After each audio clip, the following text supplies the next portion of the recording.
Bonjour à tous et bienvenue donc dans la deuxième partie de ce making of où on va parler du matériel. Donc on va commencer par aller voir un petit peu le site sur lequel moi je me sers en tout cas. Donc j'en profite pour rappeler que il n'y a pas de partenariat ni quoi que ce soit. C'est juste c'est là que j'ai pris mes fournitures, c'est là que je les prends habituellement.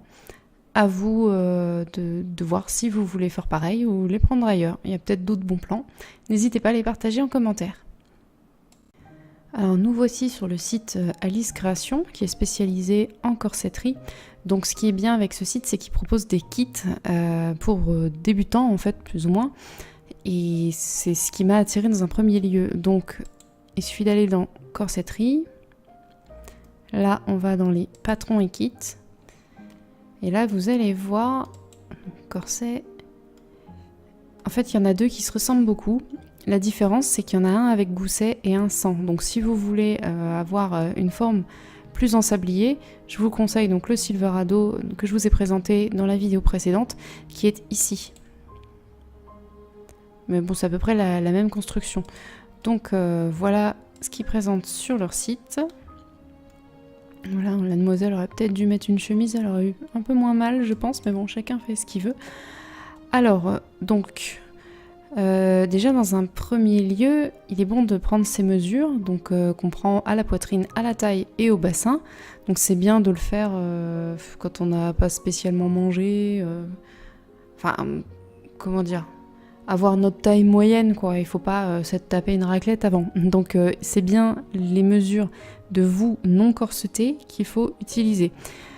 En suivant les mesures, vous regardez à quelle taille vous correspondez. Moi, je crois que ça devait être 14 ou 16, je me souviens déjà plus. Mais si vous êtes entre deux tailles, il vaut mieux prendre la plus grande, quitte à réduire un petit peu après.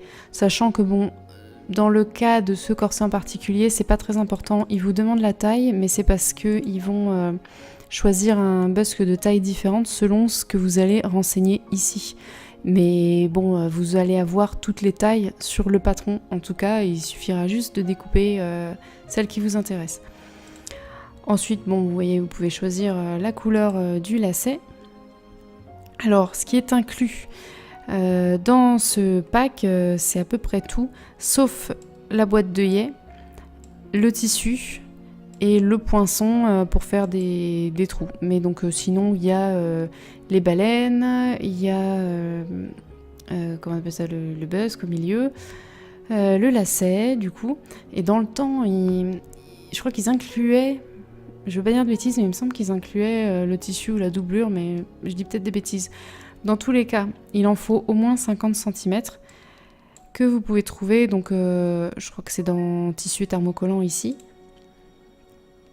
Alors, ce qu'il faut prendre, c'est la toile à corset. C'est un tissu très épais, très solide et qui va bien maintenir votre corset. Donc surtout si vous débutez, évitez de commencer avec un tissu tout léger, genre un petit satin, de la soie, enfin que sais-je.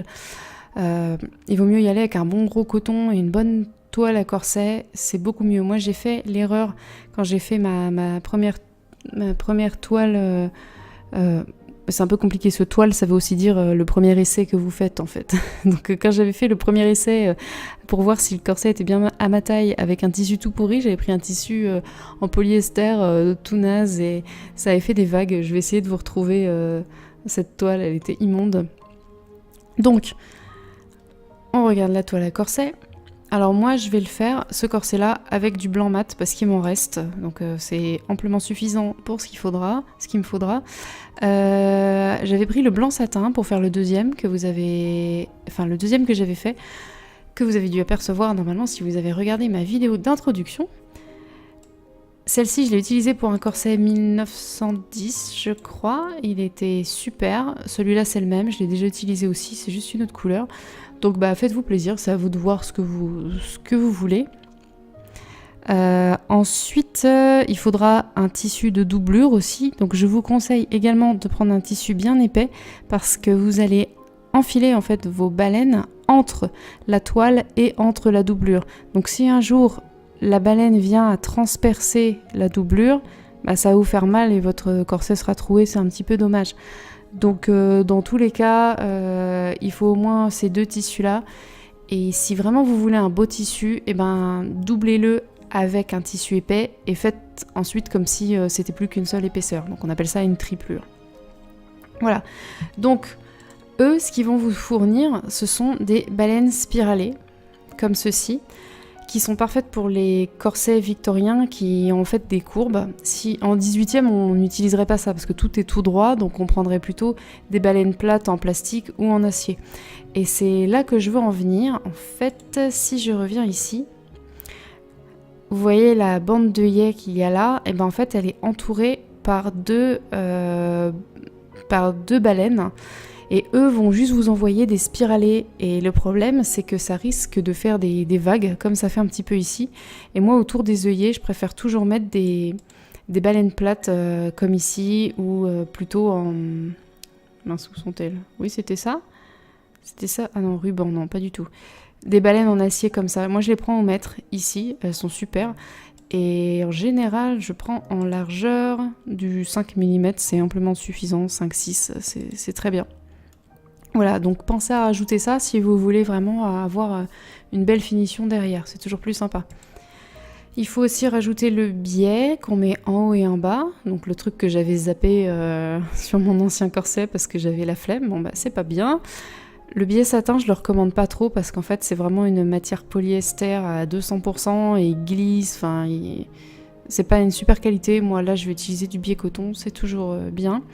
Vous avez aussi des petites finitions en dentelle que vous pouvez utiliser pour mettre en haut, ça peut toujours être sympa. Et vous avez du lacet, vous avez le choix, hein, soit en coton, soit en satin. Moi, souvent, je prends du satin, c'est polyester et tout ça, hein, mais ça glisse mieux, je trouve, pour lacer le truc. J'espère que je vais pas me répéter dans les vidéos qui vont suivre. C'est possible que je répète ce genre d'informations parce que j'ai enregistré il y a longtemps. Et là, je fais seulement le montage des jours et des jours après, donc on verra bien. Je m'excuse d'avance pour les répétitions.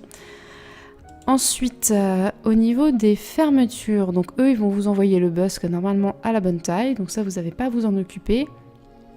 Il faudra peut-être juste choisir un moment, peut-être au moment de la commande, si je ne m'abuse, le type de fermeture, est-ce qu'elles seront argentées, blanches, je sais pas quoi. Mais je dis peut-être des bêtises, hein. Ça fait longtemps que j'ai pas commandé de kit. Sachant que dans le kit, oui, je l'ai pas dit, mais quoique si je l'ai dit, oui, il y aura quand même le patron, tout ça, et les instructions. Moi, c'est une vidéo de support que je fais, mais il y a quand même des instructions écrites dedans. Mince, où c'est?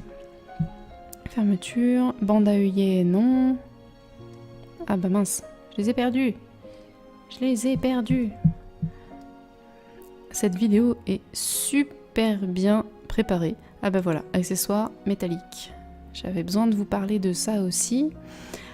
Alors, moi, en général, ce que je prends, c'est le kit d'œillet 4 ou 5 mm, sachant que là, je vais bosser avec du 4. Vous avez le choix de couleurs, laiton, argent, voilà, ou cuivre, je crois. Je crois qu'on a les couleurs. Ouais, noir, c'est ça. Noir, laiton ou argent. Normalement, c'est ça. Sachant que dans le petit sachet, vous avez les outils de pose. Vous verrez au moment où je les mettrai. On voit un petit peu ici comment ça se passe. Donc soit vous avez une pince comme à droite. Franchement, je la recommande parce que c'est du temps de gagner, c'est super. En plus, elle vous fait les petits trous, vous n'avez pas besoin de poinçons. Sinon, bah, tout se passe au marteau. Et là, si vous avez des voisins, ils vont kiffer. Je l'ai déjà fait et franchement, c'est... j'osais pas taper. Donc voilà pour le site Alice Création. Donc maintenant, on se retrouve pour un petit récapitulatif de tout ce dont on a besoin. Donc voilà le matériel dont vous aurez besoin. Donc déjà, une planche de coupe si vous avez, ça peut être sympa.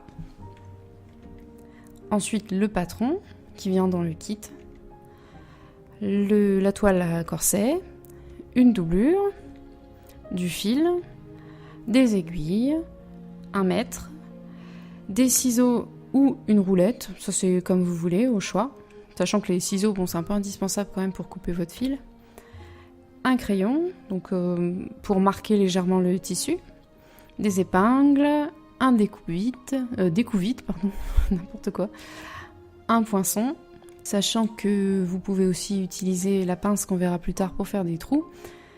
Un lacet, du ruban sergé, du biais, du sparadrap, donc le sparadrap que vous pouvez trouver en pharmacie, hein. le busk qui vient dans le kit aussi, une pince pour découper les baleines, donc là c'est une pince démultiplicatrice, juste une pince coupante, c'est encore pas assez, il faut vraiment un truc mais bien balèze, je vous le recommande chaudement. Donc des baleines plates si vous avez opté pour cette option pour derrière, des baleines spiralées qui viennent avec le kit, des œillets et éventuellement la pince pour faire les trous et pour poser les œillets, mais bon il y a tout l'outillage dedans, je le répète, hein, donc c'est facultatif. Et c'est déjà pas mal en fait. Donc voilà. Ah oui, aussi important, la machine à coudre. Donc il faut une piqueuse plate vraiment toute simple, le truc basique qui coud tout droit.